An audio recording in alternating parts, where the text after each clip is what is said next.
I had not enough notice that I was to speak here.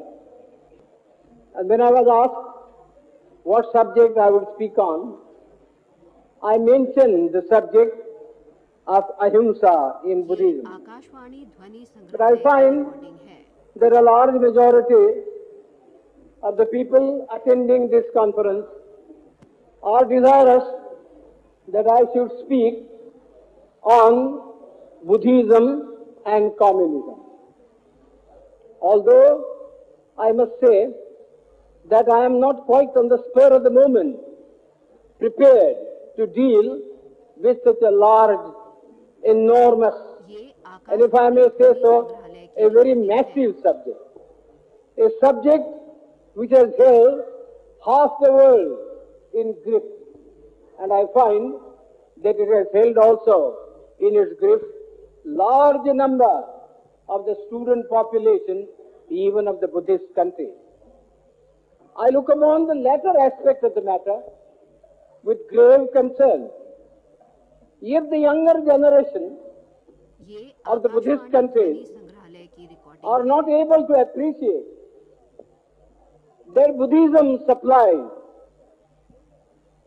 a way of life which is better than what is supplied by the communist way of life, Buddhism is doomed. It cannot last beyond a generation or two. It is therefore quite necessary for those who believe in Buddhism to tackle the younger generation and to tell them whether Buddhism can be a substitute for communism. It is then only that Buddhism can hope to survive. We must all remember that today a large majority of the people in Europe, a large majority of the youngsters in Asia look upon Karl Marx as the only prophet who could be worshipped. And they regard, I need not say much about it, regard large part of the Buddhist priesthood as nothing but yellow perils. That is an indication which the bhikkhus must take up, must understand, must reform themselves in order that they could be compared with Karl Marx and Buddhism could compete with it. Now with this introduction, I propose to give you a few salient points in Buddhism and in Marxism or communism, in order to show you where the similarity of ideals lies, where the differences arise between Buddhism and Marxism, and thirdly, whether the Buddhist way of life of reaching the goal which communism has is a lasting one, or whether the communist way of bringing about the goal is the lasting one. Because there is no use in pursuing a certain path if that path is not going to be a lasting path. If it is going to lead you to jungle, if it is going to lead you to anarchy, there is no use pursuing it.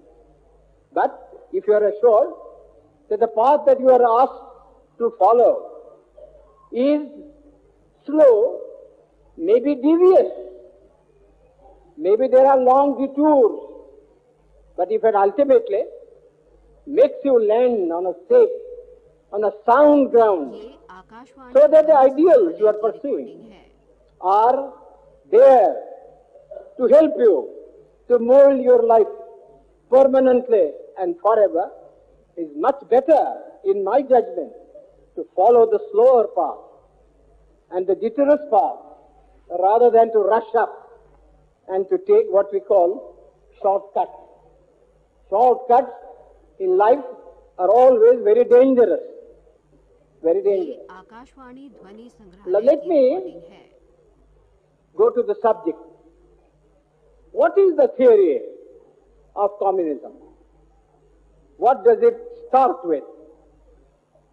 Communism starts with the theory that there is exploitation in the world, that the poor are exploited by the rich because of the property that they hold, and they enslave the masses. That enslavement results in suffering, in sorrow, in poverty. That is the starting point of Karl Marx. He uses the word exploitation. What is the remedy that Karl Marx provides? The remedy that Karl Marx provides is that in order to prevent poverty, suffering of one class, it is necessary to prevent private property. Nobody should possess private property because it is the private owner who appropriates or misappropriates, to use the technical language of Karl Marx, the surplus value which the worker produces. The worker does not get the surplus value which he produces. It is appropriated by the owner. And Marx asked the question, why should he? Why should the owner misappropriate this surplus value which is produced by the effort of the working man? His answer is that the only owner is the state.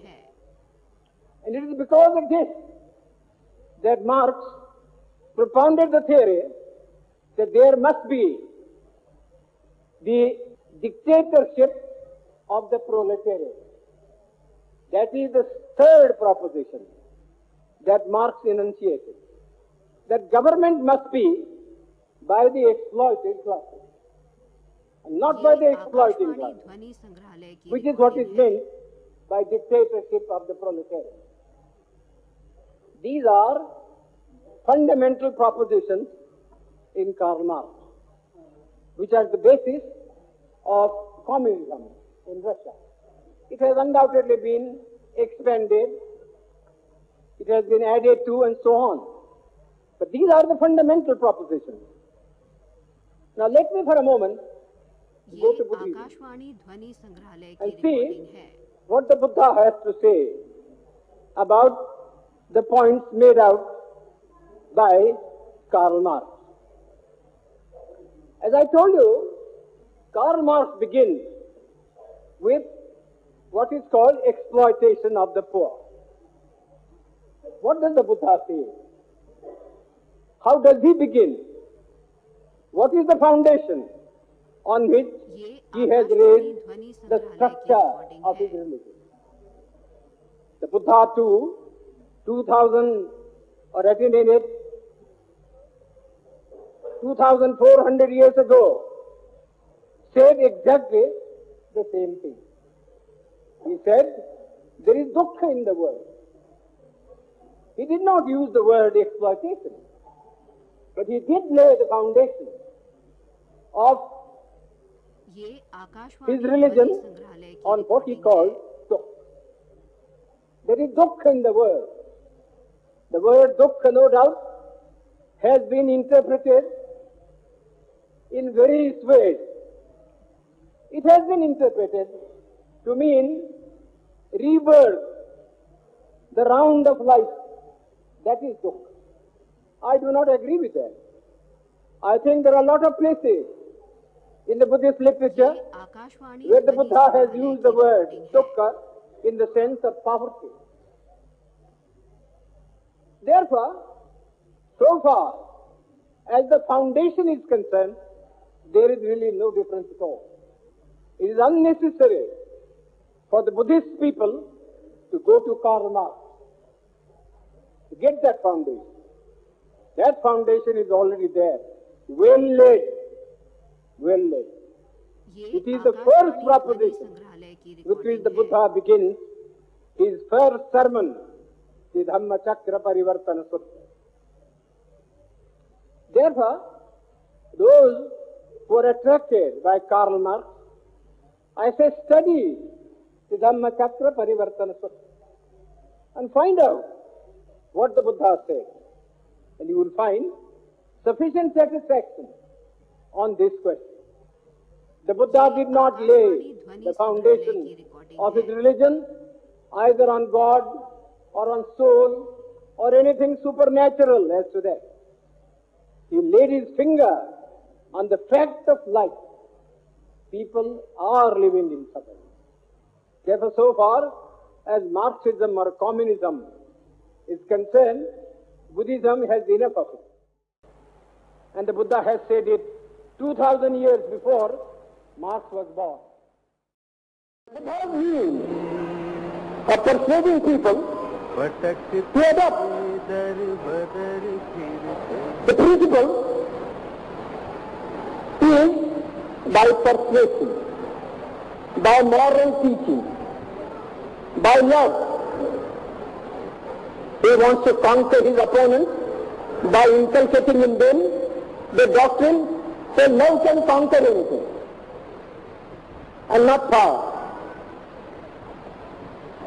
That's where the fundamental difference lies. That the Buddha would not allow violence, and the communists do. No doubt, the communists get quick results, because when you adopt the means of annihilating him, he does not remain to oppose you. You go on with your ideology. You go on with your ways of doing things. The Buddha's way, as I said, is a long way. Perhaps some people may say a tedious way. But I have no doubt about it that it is the surest way.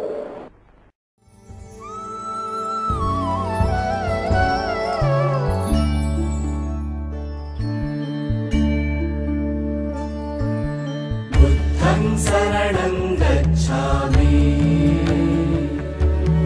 Dhammang saranam gacchami, Sanghang saranam gacchami, Buddhang saranam gacchami. Buddha की प्रबुद्धता अति महान है, बुद्ध की प्रबुद्धता अति महान है। बुद्ध ने दिया सत्य का ज्ञान है, बुद्ध की प्रबुद्धता अति महान है।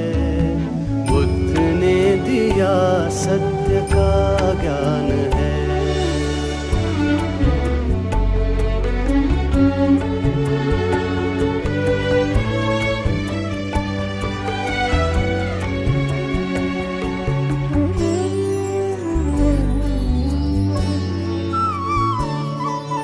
प्रज्ञा का तेज हो शीलवान में,